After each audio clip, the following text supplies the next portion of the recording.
allons entendre la parole de Dieu.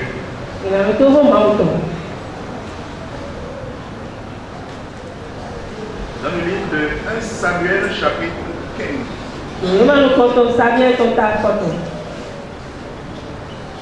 1 Samuel chapitre 15.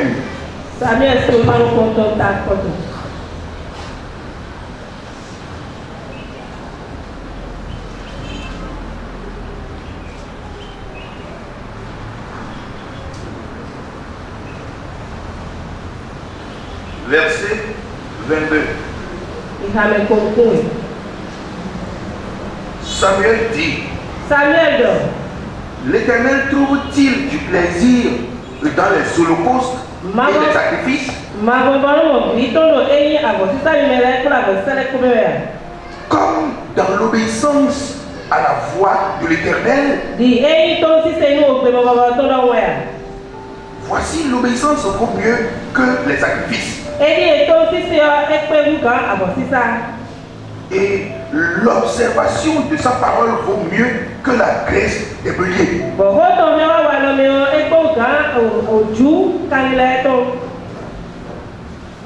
La graisse des béliers. La graisse des béliers.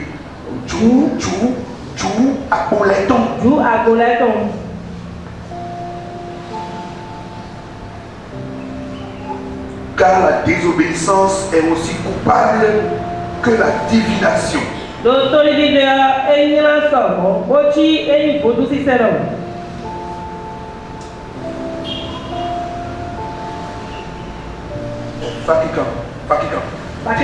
Divination.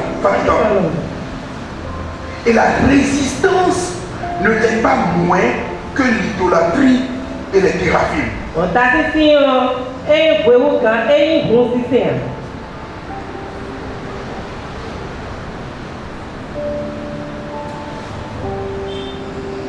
Puisque tu as rejeté la parole de Dieu,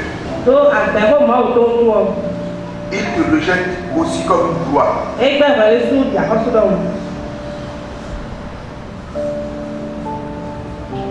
Alors Saül dit à Samuel, j'ai péché, car j'ai transgressé l'ordre de l'Éternel. Et je n'ai pas obéi à tes paroles. Je craignais le peuple. J'ai écouté sa voix. Maintenant, je te prie, pardonne mon péché, reviens avec moi et je me prosternerai devant l'Éternel.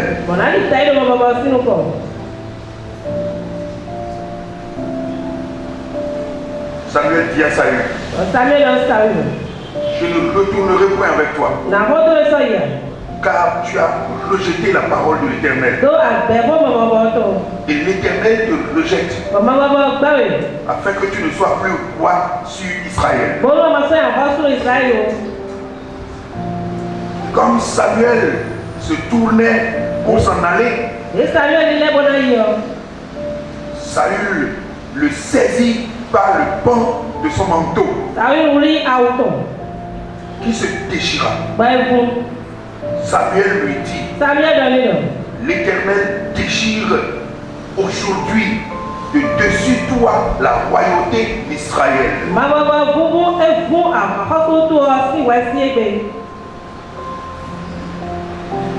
Reçois-nous la royauté.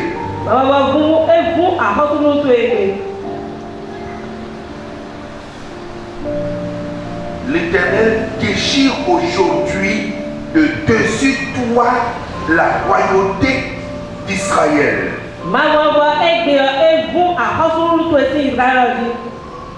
Et il la donne à un autre qui est meilleur que toi. Celui qui est la force d'Israël ne ment point. Celui qui est la force d'Israël ne ment point.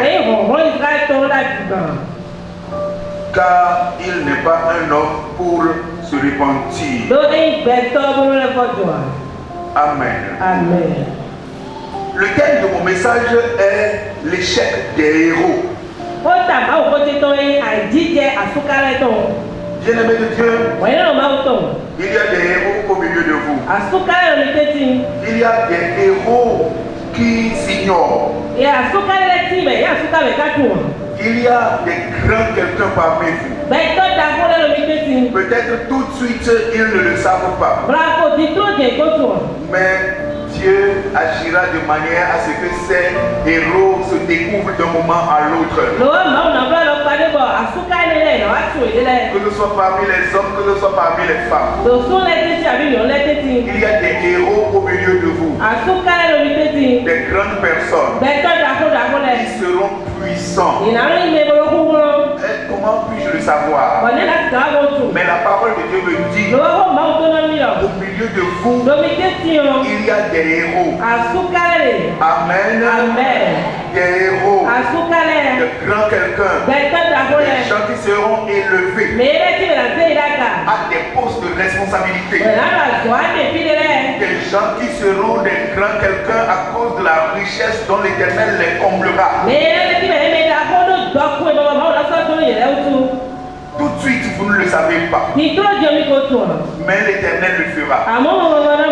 Mais maintenant, les héros peuvent tomber. D'un moment à l'autre, ça peut arriver. Comme certains héros conserveront leur place. Et ils iront jusqu'au bout de la course, jusqu'à la fin de leur vie, et ils garderont leur position.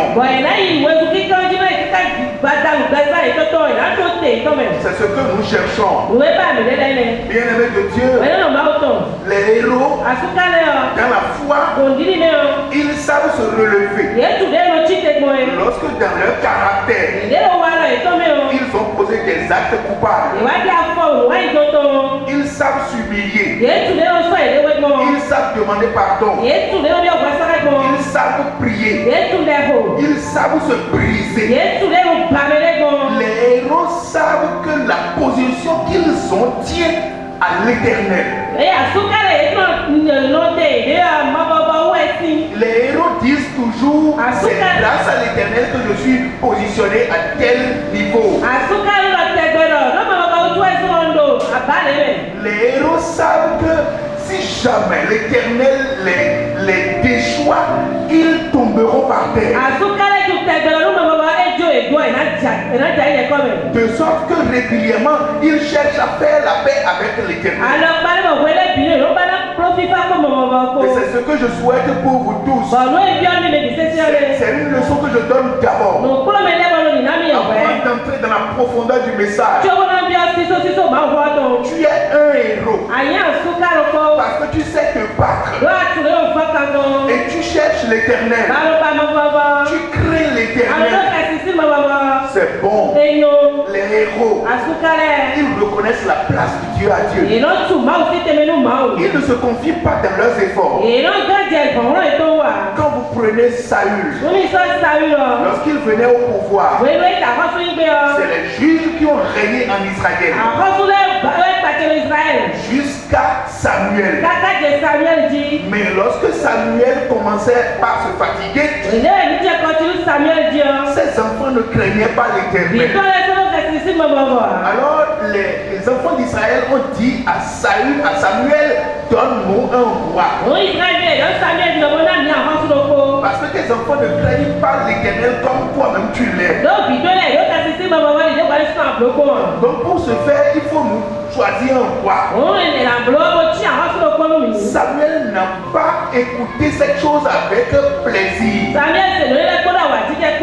Mais ça l'a déplu profondément.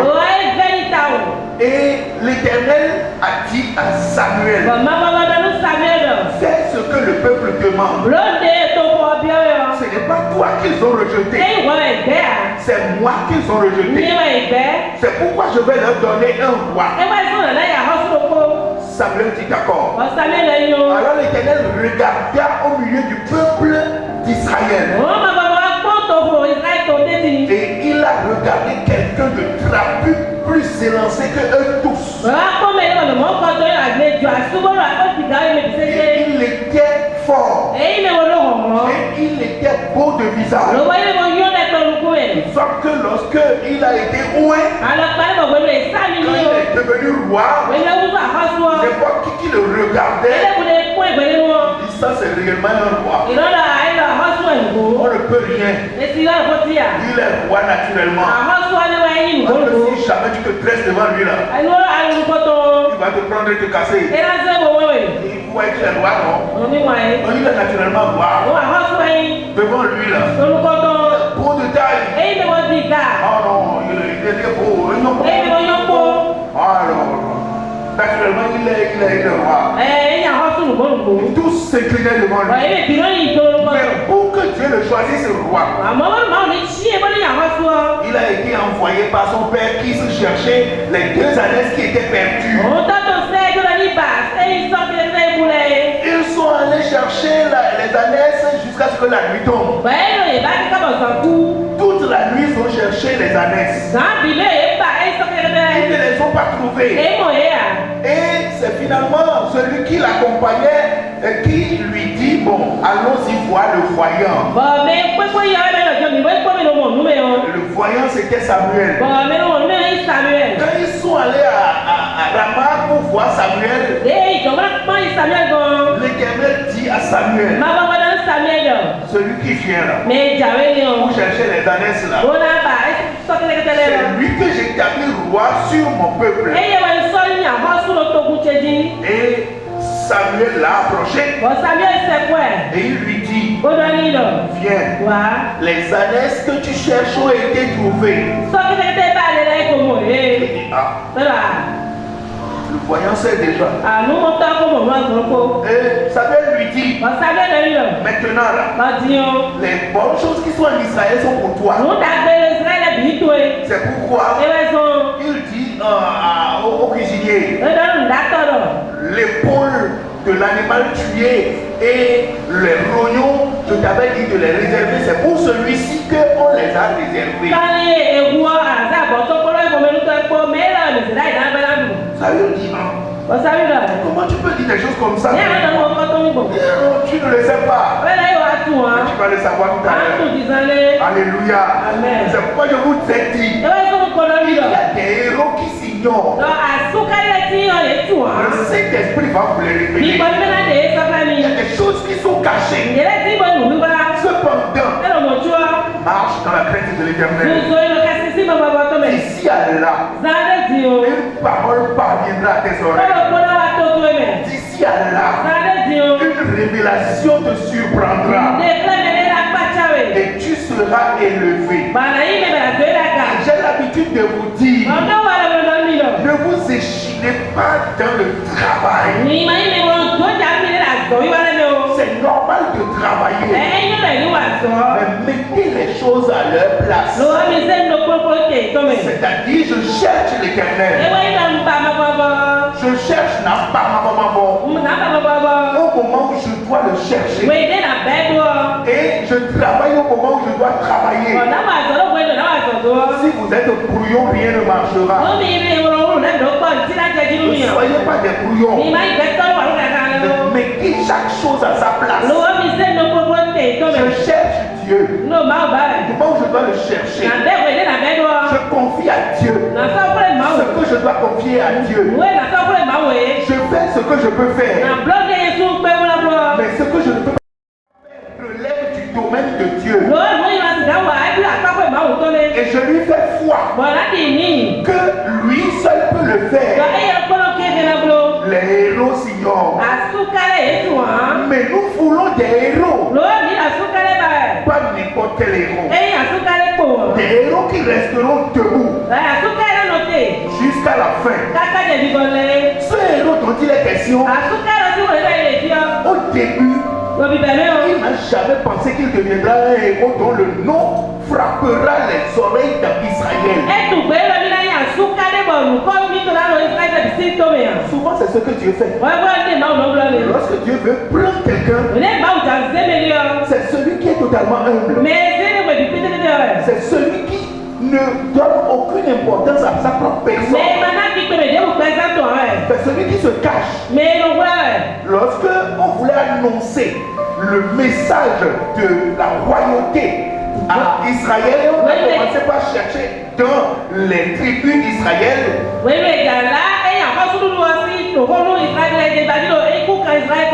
On a commencé par jeter le sort. Et le sort est tombé sur la tribu de Benjamin. Et on a regroupé les membres de Benjamin. Et le sort est tombé sur Kis. Ah, on vient où? Qui c'est le père de Saül? Kis est le père de Saül. Donc certainement Saül voyait qu'on l'approchait. Quand les fils de Kis ont jeté le sort. Et on a manqué celui-là sur lequel le sort est tombé, c'est Saül. Il n'était pas parmi ses frères. Il a fui. Il savait qu'on l'avait déjà oué. Samuel l'avait déjà oué là-bas. Mais pour l'accomplissement de la chose devant le peuple de Dieu, Dieu même allait confirmer ça. Il a fui. Quand il a fui, Samuel dit, Dieu, où est-ce qu'il se trouve? Ce n'est plus le sort. Dieu dit, allez derrière les bagages qui sont cachés là-bas. Vous allez le trouver, il est caché sous les bagages. On est allé, on a enlevé les bagages, Saül était caché en dessous. On l'a sorti, on l'a amené devant tout le peuple. On dit, voici votre roi. Et tous ils ont crié, ils ont acclamé. Saül est devenu roi. Alléluia. C'est pourquoi je dis, il y a des héros qui s'ignorent. Parce que devant leurs yeux, ils ne sont rien. Pourquoi je vous ai relaté tout ça? Pour que vous puissiez comprendre la suite. Il est devenu roi. Et Dieu dit, maintenant Saül, tu vas conduire le peuple pour aller faire la guerre à Amalek. Parce que lorsque mon peuple quittait l'Égypte, Amalek s'est opposé à leur passage sur le terrain, disant ils ne vont pas passer au milieu de leur peuple. Et ils étaient obligés de contourner Amalek. Et Dieu dit, maintenant vous allez vous retourner pour livrer bataille à Amalek. Je vous donne cette puissance de détruire le pays de Amalek complètement. Vous allez tuer tout le monde, tous les animaux. Vous n'allez laisser vie à personne. Tout était dit avec détail. Saül a tout entendu. Et quand il est parti, il a tué, comme Dieu l'a dit, il a tué tous les hommes. Et ils sont arrivés au roi des Amalek. Il s'appelle Agag. Il a regardé à sa taille. Oh, quel géant. Agag a commencé par le supplier. Il attrape Agag. Il l'amène vivant en Israël. Ensuite, il regarda les brebis tautues, les bœufs charnus, les bœufs. Et il les a épargnés. Il leur a épargné la vie. Il les a amenés en Israël. Et l'Esprit Saint descendit sur Samuel en lui disant, je regrette d'avoir établi Saül comme roi, car il a désobéi à mon ordre. Je lui ai dit de tuer tous les hommes, des nourrissons plus âgés, de tuer tout le monde, tous les animaux, tout ce qui peut se déplacer en Amalek là, de tuer tout. Car moi l'Éternel, je me suis dit, je dois effacer la mémoire d'Amalek sur la terre.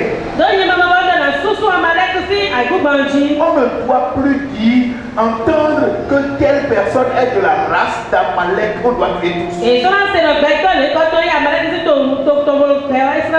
Bien-aimé de Dieu, l'obéissance est une grande chose que le chrétien doit garder. Ceux qui veulent réussir, c'est ceux-là qui sont prêts à obéir à l'Éternel. C'est pourquoi dans ce que nous avions lu, lorsque Saül est revenu victorieux en Israël, en amenant les brebis, les bœufs de Dieu avec le roi Agag.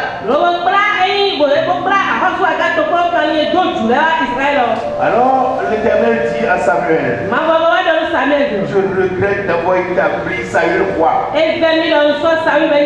C'est pourquoi va et dis-lui, sa royauté est finie. Aujourd'hui, c'est fini. Ton héros là, c'est fini. J'y mets fin. Et Samuel a commencé par pleurer. Samuel a tout dit à l'Éternel. L'Éternel dit non. Je ne me retourne pas. Ce que j'ai rejeté, je l'ai rejeté. Car il m'a désobéi. Alors je le mets à l'écart. J'ai trouvé une autre personne. Et je vais le remplacer. Bien-aimé de Dieu. Quand tu t'humilies et tu crées l'Éternel, l'Éternel te gardera debout. L'Éternel te bénira. L'Éternel dit, voici l'obéissance vaut mieux que les sacrifices.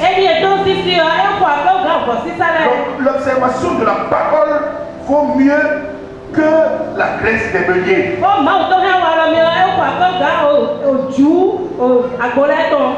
Car la désobéissance est aussi coupable que la divination. Puisque tu as rejeté la parole de l'Éternel, il te rejette aussi comme roi. C'est comme ça Saül a été rejeté. Pourquoi? Parce qu'il a désobéi. Qu'est-ce qu'il fit? L'ordre qu'on lui a donné de tout détruire, il ne l'a pas fait. Par contre, il a commencé par se justifier lorsque Samuel lui dit tu as désobéi. Il n'a pas voulu rapidement se plier en disant c'est vrai, j'ai failli. Il dit non. J'ai observé tout ce que tu m'as donné comme ordre. J'ai tué tous les Amalécites. Et les brebis et les bœufs ont commencé par bêler et rire. Et Samuel dit, tu dis que tu as observé la voix de l'Éternel. Quels sont ces animaux qui sont en train de bêler là-bas? Il dit non, c'est Israël qui a demandé que je les amène pour sacrifier à l'Éternel. Bien-aimé de Dieu, lorsque Dieu met quelqu'un comme responsable, il s'adresse toujours aux responsables. On ne peut pas établir quelqu'un responsable sur des gens. Et lorsqu'un problème se pose, on laissera le responsable pour aller s'adresser à la multitude. Non, on s'adressera toujours aux responsables. Que les responsables sachent qu'ils sont responsables. À chaque niveau. Dans les maisons. Dieu s'adressera aux responsables. Dans chaque foyer. Quand Dieu viendra, Dieu ne dira pas: hé, toi femme, pourquoi tu as fait ça? Toi enfant, Pourquoi tu as fait ça? Jamais. Dieu s'adressera à l'homme de la maison. Le père du foyer. Pour dire pourquoi tu as fait telle chose. Ce n'est pas Adam qui a mangé le fruit défendu. Non, c'est elle qui a mangé ça. Mais lorsque tu es venu, Dieu s'est adressé à Adam. Il dit, as-tu mangé du fruit que je t'ai défendu? Il devait dire oui. Il ne dit même pas oui. Il rejette la faute sur sa femme. En disant c'est ma femme qui a mangé. Est-ce que quand la femme a mangé, toi aussi tu n'as pas mangé? Ce qu'il allait bien faire, c'est de dire elle a mangé, moi je n'ai pas mangé. Mais lui aussi il a mangé. Et maintenant il rend la femme responsable. Il est vrai, c'est la femme qui a premièrement mangé. Mais cependant c'est l'homme qui est le chef du foyer. C'est pourquoi Dieu s'est adressé à l'homme en disant pourquoi tu fais ça. Mais est-ce que vous lisez le passage, vous allez constater que l'homme était à côté de sa femme au moment où la femme prenait le fruit chez le serpent.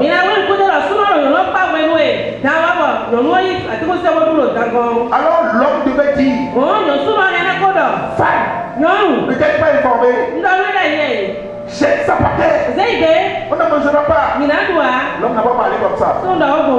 C'est un incirconcis. Un homme, il parle comme un homme. Un homme, il est autorité. Et il dit ça là, voici ce que tu as dit. C'est pourquoi nous ne ferons pas ça. Tu laisses l'autre te conduire dans l'erreur. Et maintenant tu rejettes la responsabilité sur elle. Non, c'est pas normal. Tu es le chef d'une entreprise. Tu es responsable. Lorsque Dieu viendra, il ne dira pas pourquoi tu as laissé telle personne prendre telle décision. Pourquoi ils ont fait ci et ça? Quand tu es responsable et tu sais que Dieu t'a élevé à la position où tu te trouves, tu dois faire ce que tu dois faire. Tu ne diras pas ils m'ont proposé comme ça. Lorsqu'ils t'ont fait la proposition, tu as analysé conformément à ce que la parole de Dieu t'inspire de faire. Parce que tu es le premier responsable. Lorsque ça commence par tenter et les autres commencent par te proposer des choses à faire, observe tout pour voir est-ce que ce qu'on te propose là c'est dans la parole de Dieu. Si ce n'est pas conforme à celui que tu adores, les démarches que celui que tu adores te propose de faire, alors tu diras il est vrai, nous sommes en train de connaître la démarche, cependant je ne ferai pas ce que vous me proposez là. Allons-y consulter. Allons-y voir tel voyant. Allons-y à tel endroit. C'est à toi de dire non. Je connais mon Dieu. Je sais ce qui se passe. C'est pourquoi je sais ce que je dois faire. C'est à toi de prendre tes responsabilités. Autrement, lorsque ça tombera là, c'est toi le responsable. Il ne faut pas esquiver, il ne faut pas se cacher. Tu dois faire ce que tu dois faire. Autrement dit là, finalement tu tomberas. Et ce n'est pas bon. Saül a été rejeté. Et lorsque Saül est rejeté par Dieu, il a tout tenté. Mais ça ne réussissait plus. On a voulu remplacer Saül par David. Et on a oué David. David a dit je ne le toucherai pas. Il est loin de l'Éternel. Je je ne le toucherai pas. Si Dieu sait que je vais le remplacer, au temps convenable, je viendrai. Pourquoi? Parce que David sait qu'il est loin de l'Éternel. Amen. Loin de l'Éternel ne se touche pas. Il est écrit dans Psaume chapitre 105 verset 15. Si quelqu'un le trouve, lisez-le moi.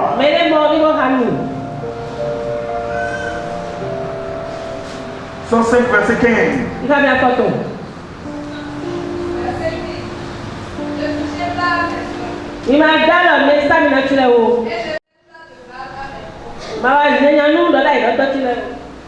Ne touchez pas à mes soins. Ne faites pas du mal à mes prophètes. David le sait. David connaît cette parole.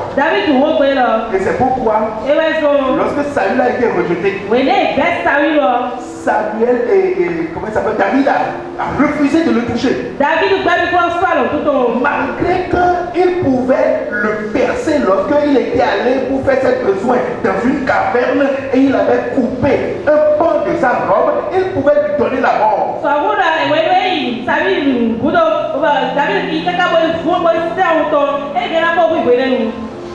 Mais David ne l'a pas fait. Car il est écrit, ne touchez pas à mes soins. Lorsque l'Éternel a envoyé quelqu'un, si réellement c'est l'Éternel qui l'a appelé, laissez-le, l'Éternel va le remettre. L'Éternel lui-même, il va lui dire, viens. Et c'est ce qui s'est passé. Si Saül le voulait pour sauver sa vie, normalement ce qu'il allait faire, c'est rapidement dire, le prophète de l'Éternel a dit que je suis guéri.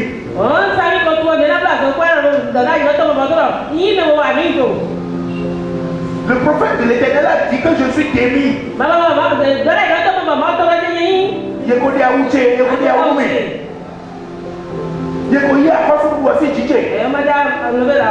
Alors, il va dire, prophète, cherchez quelqu'un pour me changer.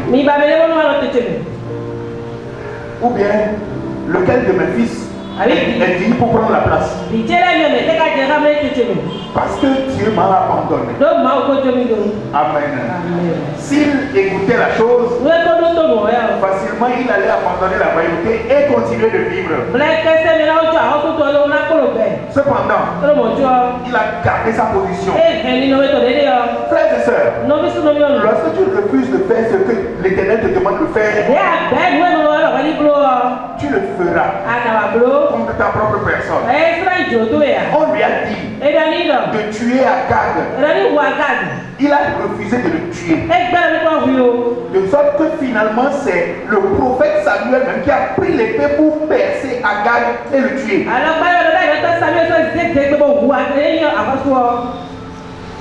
Bien-aimé de Dieu, tu dois faire ce que tu dois faire. Quand il a refusé, il est roi. Personne n'a voulu le tuer. Personne. Jusqu'à David loin à sa place. Il a refusé de le tuer. Et finalement, il est allé à la guerre. Quand il est allé à la guerre, personne ne l'a tué. On l'a blessé. On l'a blessé.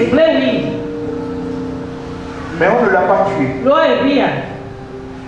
Il a demandé à celui qui portait ses épées de lui donner la mort. Celui qui portait son épée a refusé aussi de le tuer. Et il a placé son épée debout et il s'est jeté sur le l'épée. Et il est mort. Et lorsque celui qui portait ses épées a constaté qu'il était mort, lui aussi, pour que personne ne lui dise pourquoi tu as laissé celui que tu es chargé de protéger jusqu'à ce qu'on le tue.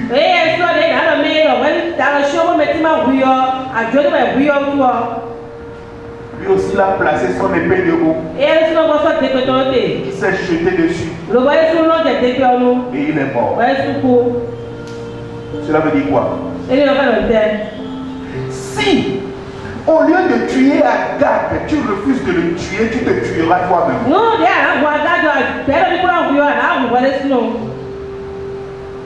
C'est mieux de tuer Agag.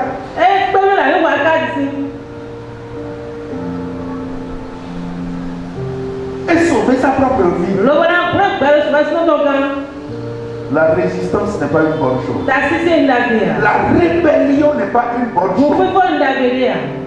Ce que l'Éternel a dit, lorsque tu rejettes son ordre, ce qu'il t'a commandé de faire, lorsque tu refuses de le faire, alors tu tomberas.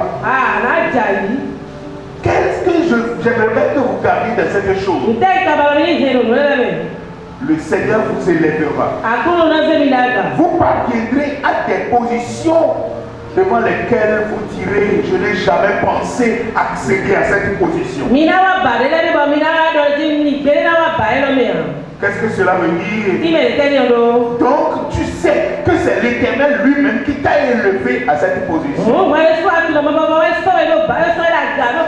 À chaque moment où l'Éternel élèvera quelqu'un à une position donnée, personne ne doit savoir que c'est à cause de quelque chose que l'Éternel l'a fait parvenir à ce poste-là. C'est très important. Car si tu ne sais pas ce pourquoi on t'a mis là, tu ne termineras pas là. Tu vas tomber. Mais si tu sais ce pourquoi on t'a placé, tu craindras l'Éternel. Tu obéiras à sa voix. Et régulièrement tu lui diras: Éternel des armées, mon Dieu, mon Seigneur, que vais-je faire? Amen. Amen. Que vais-je faire par rapport à quelle situation? Que dois-je faire? C'est très important. Il y a des gens qui ont prié, des gens ont jeûné, des gens ont cherché l'Éternel avec des pleurs jusqu'à ce que l'Éternel les ait élevés. Mais étant parvenus à cette position qu'ils savent que la main de l'Éternel s'y trouve, ils n'ont plus de temps. Ils n'ont plus de temps pour Dieu. Ou difficilement peut-être la femme va les perturber en disant: on doit aller à l'église, on doit aller à l'église. Et finalement, il va se décider en disant: bon, ok, si tu fais c'est ce que tu fais, non?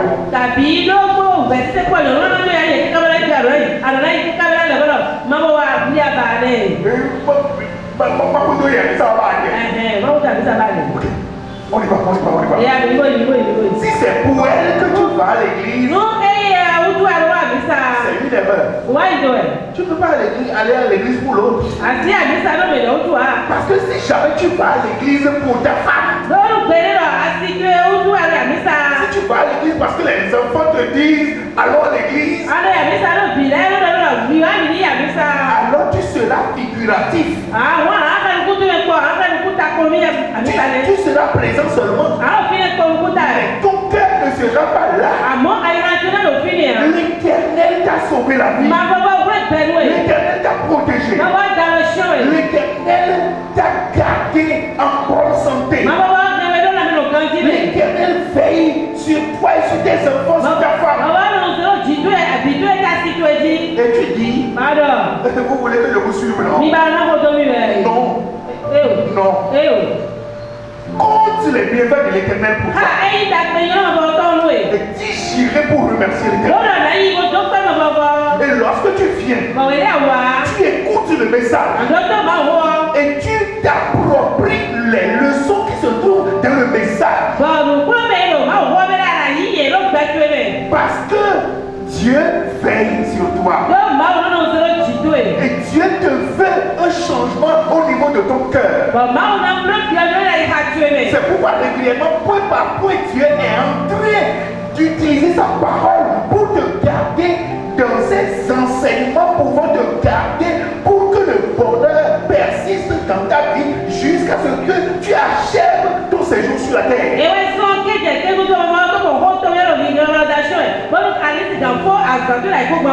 C'est très important.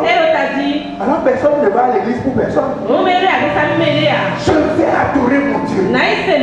Je vais chercher mon Dieu. Il est tout pour moi. Je le connais. La position que j'occupe, c'est lui qui m'a donné cette position. Et qui sait si l'Éternel ne te déplacera pas encore de ce niveau-là pour te donner un niveau supérieur. Celui qui sait s'humilier, l'Éternel l'élève toujours. Quelle que soit la position que tu occupes aujourd'hui, garde dans ton cœur d'être humble pour Dieu. Je le répète encore. Vous avez des positions que vous ignorez. Il y a des héros, des héroïnes au milieu de vous. Vous vous ignorez. Mais j'ai l'assurance. Dieu vous élèvera. Et je serai vivant pour vous voir. Je serai vivant pour partager cette gloire avec vous. Parce que j'ai l'assurance que ça s'accomplira. Mais lorsque ça s'accomplit, ne compte pas sur ta capacité, sur ton talent, sur ta dextérité. Et c'est pourquoi tu sais faire, tu sais calculer. C'est pourquoi tu es parvenu là, non.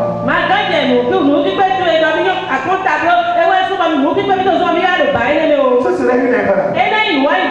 Mais plutôt, dis, je compte sur Dieu. Et je sais que c'est lui qui l'a fait. Et je sais qu'il fera encore de grandes choses. Je sais qu'il est avec moi. Mon Dieu, je te connais. Et c'est pour cela que je garde ta parole. Je veux obéir à ta parole.